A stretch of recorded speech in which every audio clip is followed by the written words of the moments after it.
Egaa akkam jirtu nagaadha. Nagaan keenya bakka jirtanitti isin haa ga'u jechaa akkam jirtu nagaa keessanii. Egaa wanti nuti guyyaa irraa qabannee isiniif dhiyaannee jirru waa'ee marii waliigaltee nagaa wajjin wal qabatee guutummaatti kan nuti haasofnu isarratti dhaarraa akkuma odeeffannoo tokko tokko furannee jirru marii waliigaltee nagaa guyyoota darban kana eegalee aga guyyaa har'aatti itti adeemamaa jira, mari'atamaa jiraadha.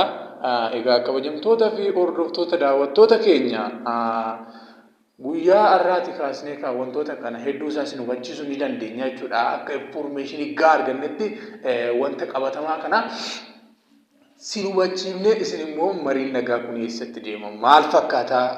Haalli itti deemsa marii nagaa kun barbaachisummaa maalii qaba jedhamee adda ba'ee asirraa hubatamuu ni danda'ama jechuudha.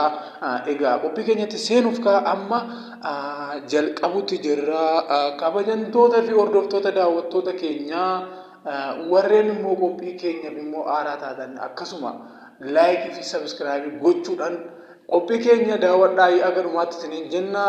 Qophii waliigaltee marii nagaa Dr. Abiy Ahmed fi Jaal Marroo gidduutti kan inni ta'edha. Haa ta'u malee biyyoota kamittiin akka haasa'amaa jiru immoo ni beekama. Biyya kamirratti marii waliigaltee kun miidiyaa tokko tokko irratti wantoota hedduu yoo hubattan ta'e olola sobaatiin wanti akka jijjiira. Gara Ameerikaatti ol siqeera wanti jedhu jira informationiin tokko gara Ameerikaatti mariin kun ol siqeera. Komitee gara garaatti illee irratti hirmaataa jiru. Guutummaatti komiteen gara garaa irratti hirmaatee jira. Gara Ameerikaatti garuu ol siqne kan inni mari'atamaa jiru Taanzaaniyaa Zaanzibar keessatti bootadhuma duraanitti jechuudha. Marsaa duraas achuma keessa ture ammas marsaa lammaffaa achumatti jechuudha. Mariin nagaa kun dhala namaa hundumaaf ni barbaachisa jechuudha. Marii nagaa kana kan jibbu eenyuyyuu jira jedhee yaadu. Kun marii nagaa kana yaa ta'u nagaa kan jibbu seexana duwwaa yoo ta'e malee namni marii jibbadhee yaaduuni. Haa ta'u malee Dr. Abiy Ahmed jechuudha akkuma beekamu yeroo dheeraadhaa fi waraanota hedduu geggeessaa ture. Sunis bira darbee immoo uummanni Oromoo dhumaa ture. Kana keessatti jechuudha karaa lachuu waraana Jaal Marrootiin taanaan gidduu isaaniitti miidhamni hedduun uummata Oromoo irra, qabeenya Oromoo irra, dinagdee Oromoo irra geera. Biyyattiinis haala yaaddessaa keessa seentee jirti jechuudha. Akkuma waliigalaatti odeeffannoon nuti qabannee dhiyaanne isaanuma kanadha ijoon jechuudha. Biyyoota hedduu yoo ilaaltanii dinagdeen hin jiru, nagaan hin jiru, fayyaan hin jiru, hedduu isaa baay'ee miidhama guddaa keessa jira jechuudha uummanni keenya.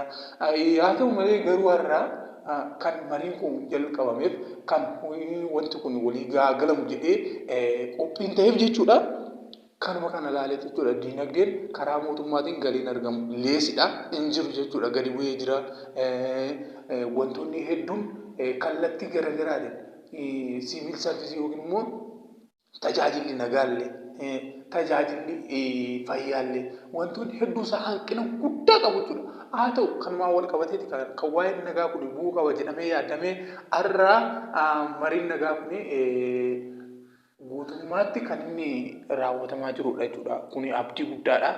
Waan abdii namatti horudha. Eenyuyyuu immoo abdii kan namatti hin horre immoo wanta faayidaa hin qabnedha. Kun abdii kan namatti horu nama hundattu namni dheebotee kan jiru nagaadha fayyaa. Namni nagaa ta'ee fayyaa bahee yookiin bobba'ee yoo jira gale wanti hunduu jira.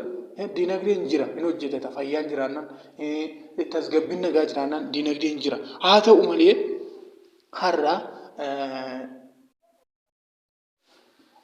Dr. Abiy Ahmed fi Jaal Marroo Dirribaa akkuma waliigalaatti waa'ee kanaatiif waliigalteedhaaf jechuudha mariidhaaf walitti kan dhiyaatanii jiranii. Marii waliigaltee kana keessatti immoo wantoonni hedduun haasa'aman ni jiru jechuudha. Walii haa galamuun wantoota jedhan wantoonni duras bu'uurri ka'e tokko irratti wal diidan ni jiru.